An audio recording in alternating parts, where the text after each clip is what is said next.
రాష్ట్రంలో నారావారి నరకాసుర పాలన జరుగుతోంది. సో ఈరోజు వైఎస్ఆర్ కాంగ్రెస్ పార్టీలో ఉన్న ప్రతి మహిళ, ప్రతి కార్యకర్త ఒక సత్యభామలాగా ఈ నారావారి నరకాసుర ప్రభుత్వాన్ని అంతమొందించే విధంగా నడుం బిగించాలని కూడా ఈ సందర్భంగా మీ అందరినీ కోరుకుంటున్నాను. ఎందుకంటే చంద్రబాబు నాయుడు వచ్చి దాదాపుగా ఏడాది అవుతుంది.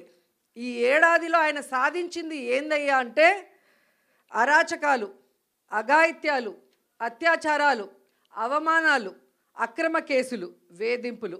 ఇవే సూపర్ 6.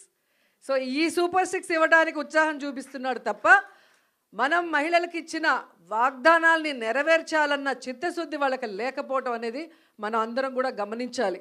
ఎందుకంటే జగన్మోహన్ రెడ్డి గారు అధికారంలో రాకముందు మహిళలకి ఏమేం ప్రామిస్ చేశారు, అధికారంలో వచ్చిన తర్వాత అవన్నీ ఎలా ఫుల్ఫిల్ చేశారు, అవే కాకుండా చెప్పని అనేకం కూడా మన కోసం ఎలా చేశారో మళ్ళీ నేను ప్రత్యేకంగా చెప్పాల్సిన అవసరం లేదనుకుంటున్నా.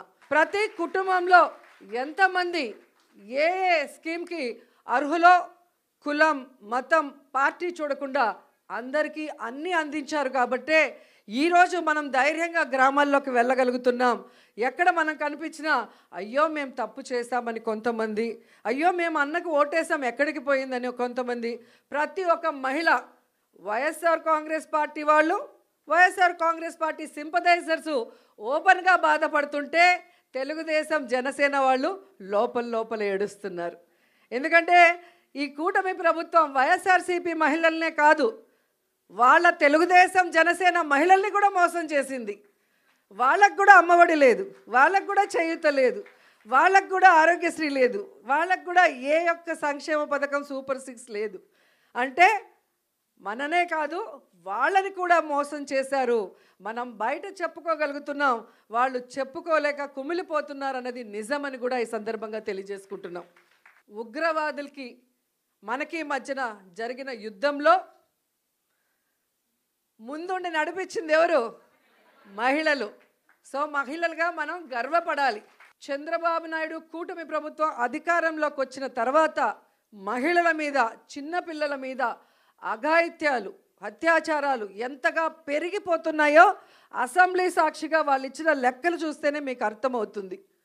అంటే ఈరోజు ఒకవైపు ఉన్మాదుల్ని తయారు చేస్తూ ఎలా సోషల్ మీడియాలో మహిళల్ని టార్గెట్ చేయటం, ఎవరు వైఎస్ఆర్సీపీకి స్ట్రాంగ్గా నిలబడి మాట్లాడుతున్నారు లేదా ఎవరు సమస్యల మీద పోరాడుతున్నారో వాళ్ళని ఐడెంటిఫై చేసి ఆర్గనైజ్డ్ క్రైమ్ అంటారు దాన్ని. జగనన్న ఒక్కటే చెప్పాడు, మనం తప్పు చేసి జైలుకి వెళ్తే అవమానంగా భావించాలి కానీ తప్పుడు కేసు వల్ల లోపలికి వెళితే బాధపడాల్సిన అవసరం లేదు.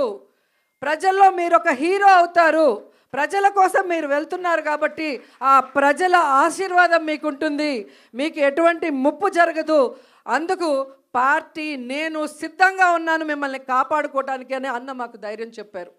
అధికారంలో ఉన్న, అపోజిషన్లో ఉన్న మనని, ప్రజల్ని సొంత బిడ్డల్లాగా ఆయన ఎప్పుడూ ఆదరిస్తారు, మనకు ఎప్పుడూ అండగా ఉంటారు. కాబట్టి అలాంటి మంచి వ్యక్తి మళ్ళీ ముఖ్యమంత్రి అయితే ప్రజలు బాగుంటారు, రాష్ట్రం అభివృద్ధి చెందుతుంది, మనం అందరం కూడా గౌరవమైన స్థానంలో ఉంటాము అన్న విషయం మీ అందరికీ తెలియజేసుకుంటూ, రాబోయే కాలంలో మహిళా సమస్యల మీద పోరాటం కోసమైనా, మహిళల హక్కులు సాధించడానికి నిలదీయటానికైనా మీ అందరికీ అండగా మేమంతా ఉంటామని మాట ఇస్తూ సెలవు తీసుకుంటున్నాను.